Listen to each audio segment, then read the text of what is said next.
Please don't let God change his mind on you. Sad. I mean, it's all right if your fellow humans change their mind on you.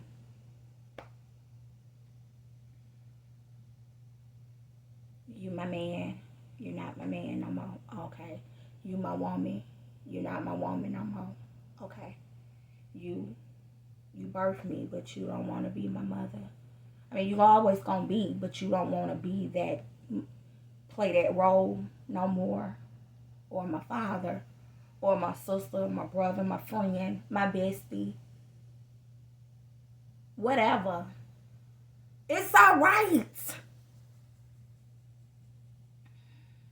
If humans change their minds on you, but please don't let God change his mind.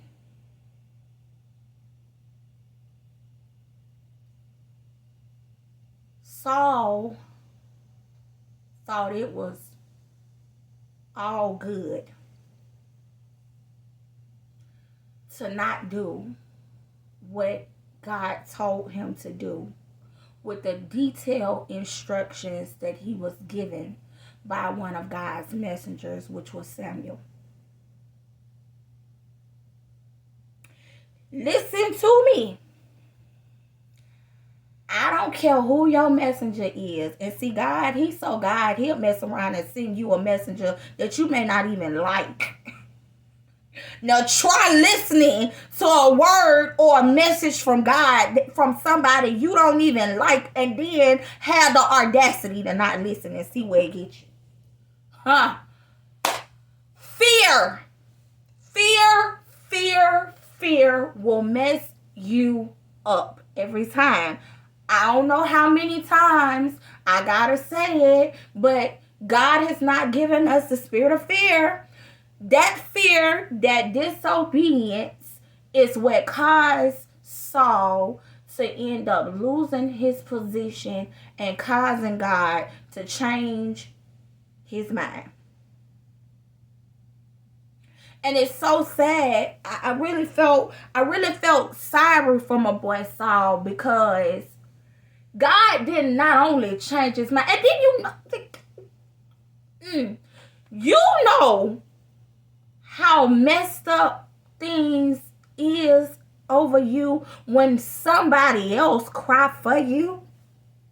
Like, it was so bad, God changing his mind on Saul. Even Samuel had the audacity to weep behind the punishment of God changing his mind for Saul. And I don't necessarily think at the time that Samuel was weeping, that Saul even knew how bad he had done messed up, and how truly bad it was on him for God to mess around and change his whole mind on him. Listen,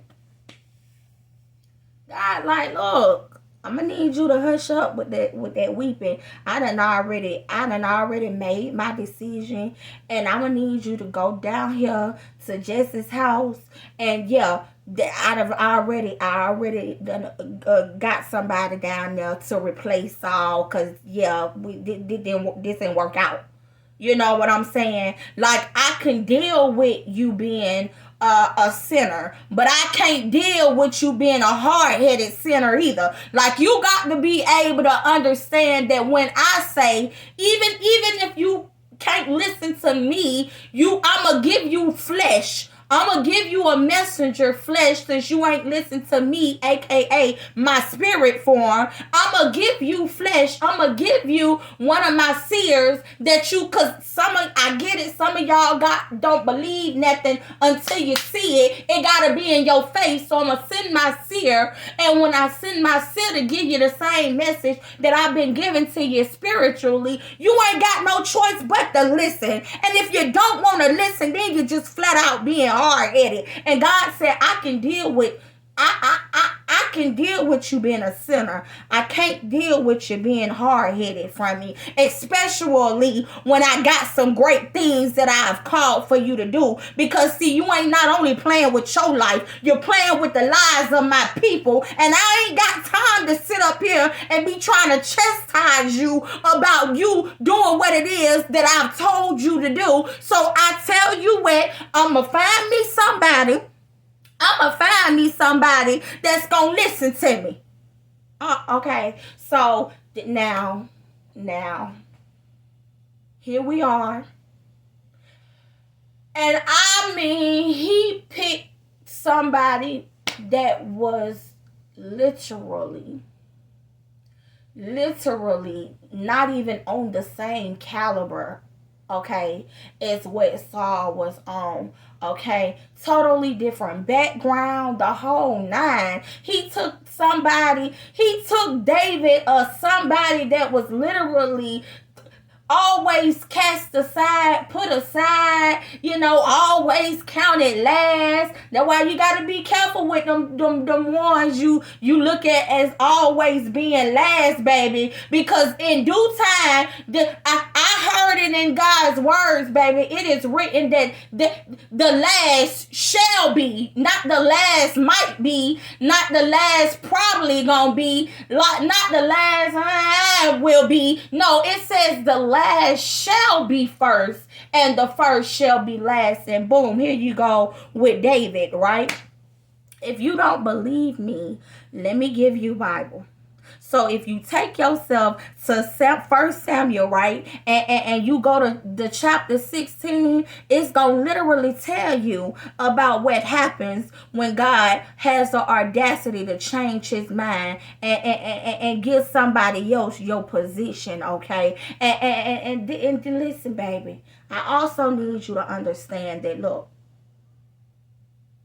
it wasn't enough for God to change his mind on Saul and give somebody else the position.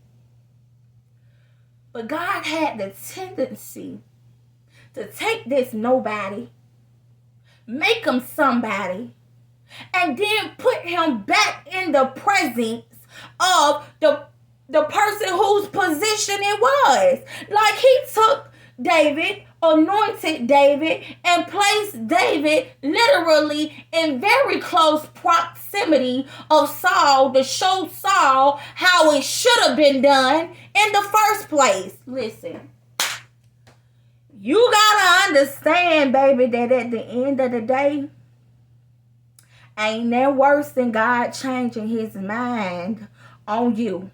If God done gave you some stuff, if God done gave you a position, if God done gave you a job description, if God done gave you some promises and some blessings that go hand in hand with them, you better make good and sure that you do right by them at all times, no matter how scared you are. Because if you do not, God will, not he might, God will change his mind. And I know you do not want that to happen. Now, my brothers and sisters, I'm going to tell y'all like I always tell y'all, I love y'all so much. And that is why I come here with what I come here with. Because I don't just want to sit here and see everything that is going on wrong. And we learn together, baby. These words ain't just for y'all. They for me too, baby.